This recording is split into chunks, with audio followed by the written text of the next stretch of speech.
Good morning. So, let us open our Bibles to the Gospel of Matthew.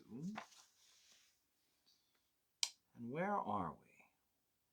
Chapter 18.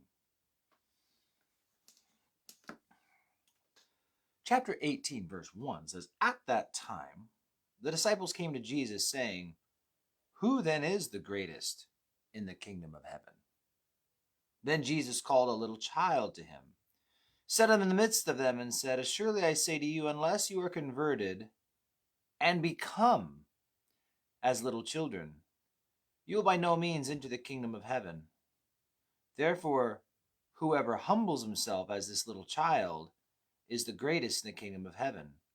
Whoever receives,'" looking real quick, "whoever receives one of these little ones, whoever receives one little child like this in my name receives me. But," I'm going to go to verse 6, "whoever causes one of these little ones who believe in me to sin, it would be better for him if a millstone were hung around his neck and he were drowned in the depth of the sea." So, my Bible has verse 6 in the next paragraph, but I think it rightly concludes the first section, and it'll be the transition into the next. And so they want to know who will be the greatest. Who's going to be the big shots in heaven? Who will be the ones that really get all the attention and the wow and and Jesus takes a kid. And it says, you need to become like a kid. And it's funny because we spend all of our childhood trying to become adults. Teenagers, they just can't wait to be grown up. But Jesus says you need to be more like the kid. Now, while children are still little sinners, I have a handful of them who can prove that to you. But at the same time, there is a beautiful innocence to a child. They trust just 'cause. They believe just 'cause. They oftentimes they can be selfish, and at the same time, I watch lots of little kids who share and they do kind gestures and kind acts just because. Kids can be very selfish, but at the same time, I think I've seen some of the greatest acts of selflessness come from little children as well. I think one of the biggest things is little kids just believe. Their mother and father tell them something and they just believe it. They just go with it. And I think that's the childlike faith that Jesus wants in us. We just believe it because he said so.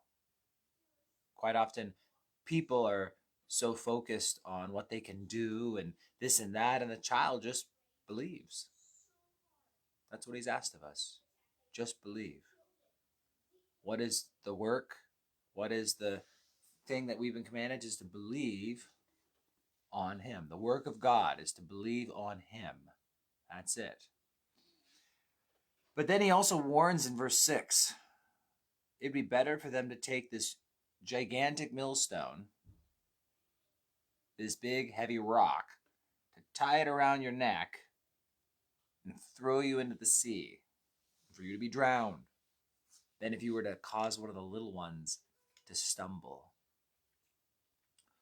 We quoted this verse yesterday morning as we were looking at Isaiah chapter 5 and the 6 woes of Isaiah 5. And one of those woes was the idea of teaching that good is evil and teaching that evil is good. And the idea is that that's happening these days to little kids. It's happening where they're being taught, and they're being taught evil things. And they're being taught that good things are in fact evil. And God's word has a lot to say. Woes to those who would teach such things. Woes to those who would stumble these children and stumble the next generation. And so, yeah, it's a big deal. And it's a good reminder that we're We're all part of this process. We're all part of mentoring children, modeling things for children, our grandchildren, our own children, our friends' children. Raising up the next generation is a big deal. And so I think it is something that all of us should have on our hearts, to be watching after the kids and making sure that they have these positive influences in their lives and that we don't cause them to stumble. Maybe worth considering if Jesus gives such a stark and in your face warning with a pretty severe consequence for those who stumble little ones, do you think then that there's reward for rightly training the little ones? Do you think that there'll be a special, this is like a special punishment for setting them astray? Do you think there's special reward for those who dedicate their time to helping the little ones be trained up in God's word? I think there is.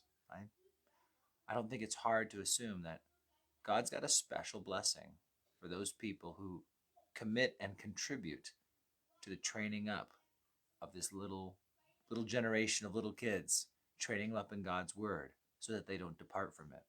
So I know many of you actually do volunteer and help out at your church's children's ministry. And maybe you volunteer in lots of other places and there's just no time. I don't volunteer in children's ministry anymore. I did it for 15 years or something, but I don't do it anymore. I do it sometimes, actually. Well, I think the times you had Jason Lyle come out, I volunteered to watch kids, give everyone else a break. But that said, think about it. There's, I think, a blessing to training up these children in the way they should go. All right. God bless you guys. That's it for today. We'll handle these woes tomorrow, maybe even the parable of the lost sheep. I'll see you guys then. Adios.